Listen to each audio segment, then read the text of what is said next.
We live in a culture that defines beauty, worthiness, and even health in a very specific way. It's nearly impossible to emerge from this with a healthy relationship with food, and eating disorders are more prevalent now than they have ever been. Whether you've been officially diagnosed with an eating disorder, you struggle with an unhealthy or possibly even self-destructive relationship with your food, or you love someone who is fighting this battle right now, you are not alone. Welcome to Seconds, going back for more of life after an eating disorder, where we share stories of people who have dealt with disordered eating, celebrate the victory in their recovery, and offer insight and resources to help walk you through your own recovery. Recovery is possible, and you do deserve it. You know, in junior high, high school, I was an athlete my whole life. I was a gymnast and I ran track.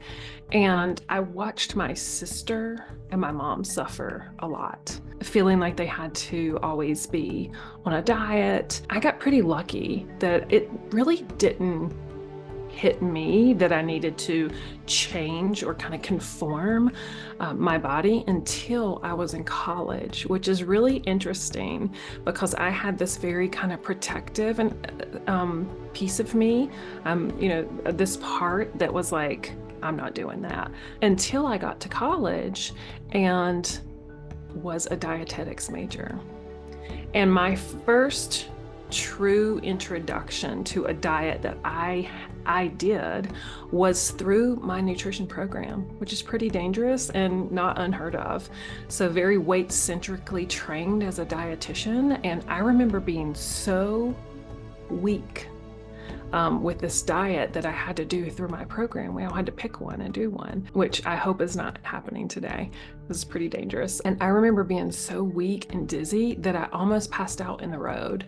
And I was like, this is so awful. I can't believe this is part of my class, which it should never be. If anybody, I just would say, if there's a dietetic student out there that's experiencing that, that should not be part of your curriculum. And at that point too, I was really into exercise science. And so I was also kind of falling into compulsive exercise. I would not miss a workout with my workout buddy.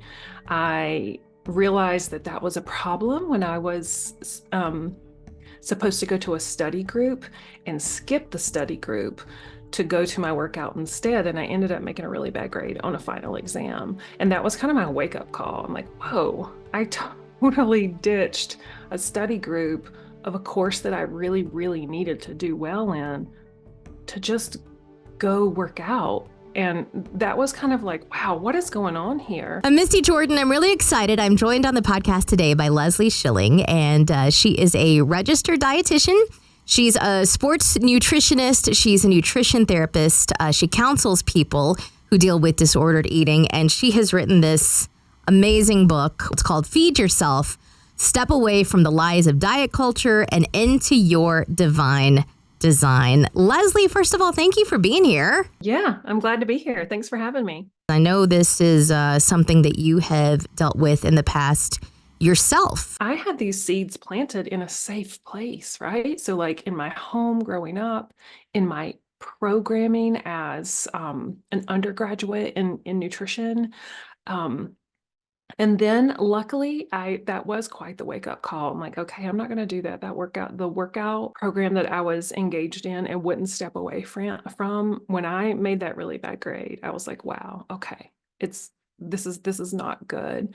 And I started finding intuitive eating at that point as I kind of graduated and headed into grad school, and kind of naturally fell back into listening to my body, not having all these external controls, so to speak, but then became a baby dietitian. So I graduated, had with my undergrad and master's degree, became a dietitian and started practicing in how I was taught, which was very weight-centrically, very numbers-based, calories in, calories out, which I absolutely do not recommend today. It's pretty unhelpful. Then started realizing that, wow, I'm setting my clients up for the same thing I felt in college.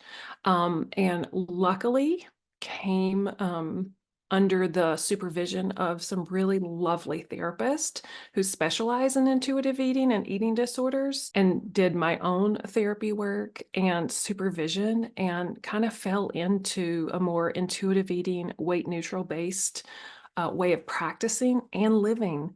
And I would say that that probably took me somewhere between 3 and 5 years to like fully step across from a weight centric health and living model to a weight neutral, where it's like, wow, we are so miraculous and divine and diverse that we cannot be bound by all these diet rules. So I will say I came to that very fortunately and early in my career, where I was able to say, wow, personally and professionally, I have to step away from this. One, for my personal well-being, my mental and physical wellness, and two, so I don't bring anyone else to harm by promoting diet culture and disordered eating. And I will tell you, like, I never had a clinical eating disorder, but many people in my family were diagnosed with clinical eating disorders. So I saw it. My best friend growing up, my grandmother, other people in my family were clinically diagnosed.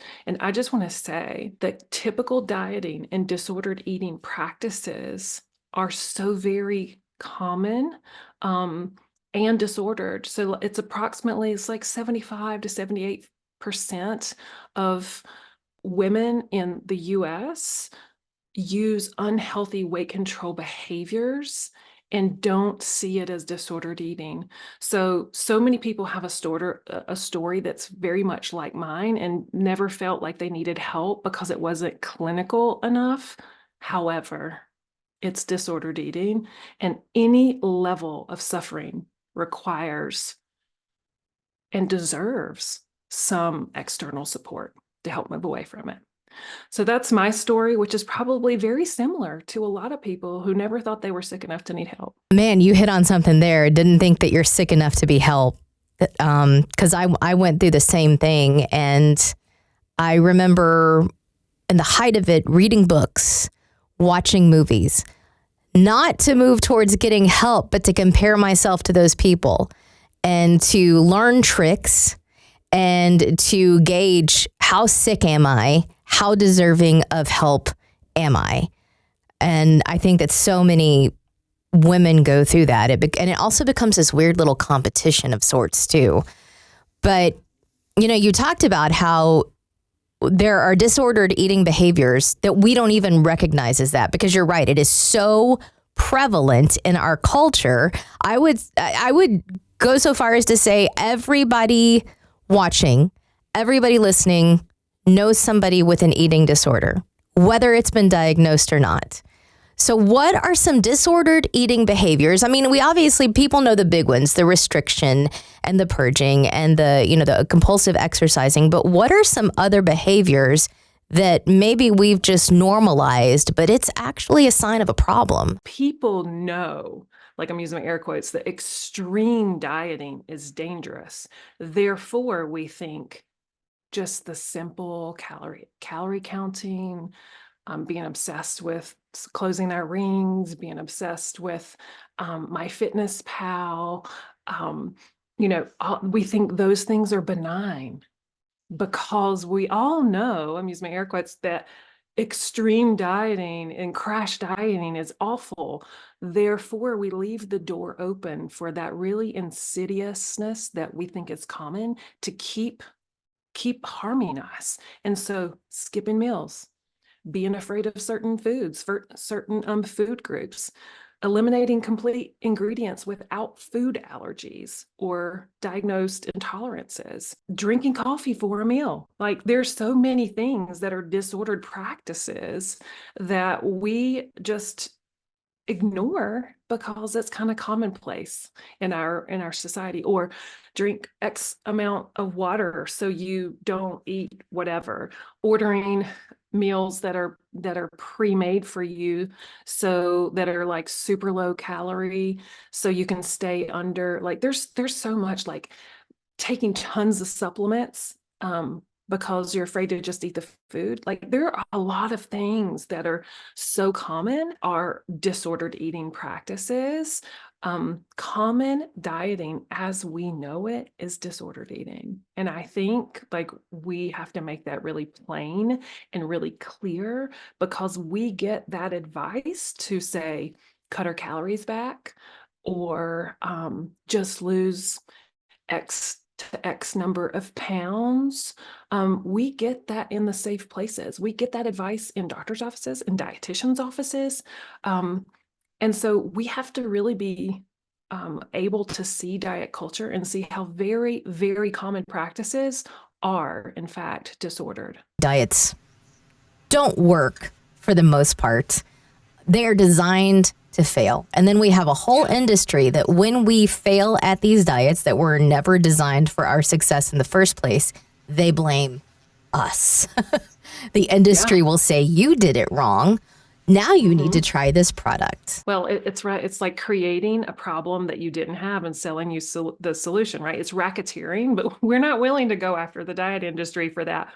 But that's what it is. We create this not good enoughness feeling. We diet culture did that. Like there's just one type of body. It's a thin one, right? That we sell. And so I think if we're aware of that, we can not be unscathed, because it's tough. Diet culture is a tough place to live. So I think we're going to have those days where like, I wonder if I should do that, or I wonder if I should engage in that. And diet culture has really co-opted language and psychological research used in eating disorder treatment to bring people in, to make them believe this is what they need to fix X, Y, and Z, or whatever in their lives, their weight, their look, their relationships, their lack of relationships. It's sold as the cure-all to all the things. And it's not. The research evidence points to 95% of people who attempt weight loss diets will gain back the weight plus more at the 3 to 5 year mark.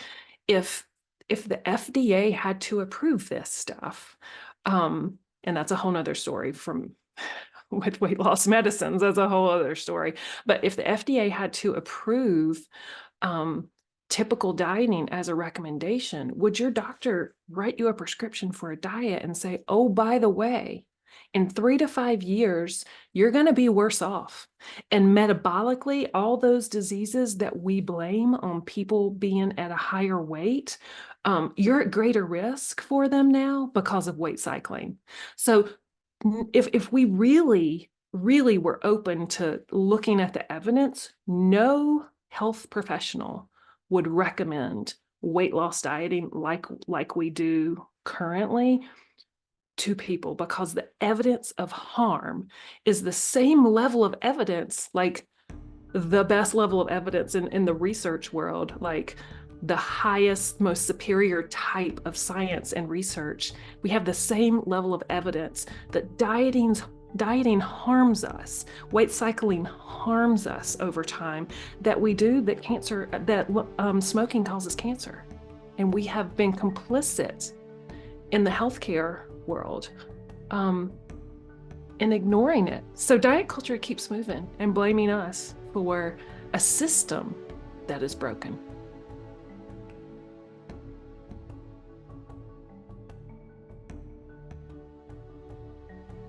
A lot of these tools that we've grown accustomed to in diet culture have quite literally become idols. Judgment is also idolatry, because it's idolizing the thin ideal of diet culture.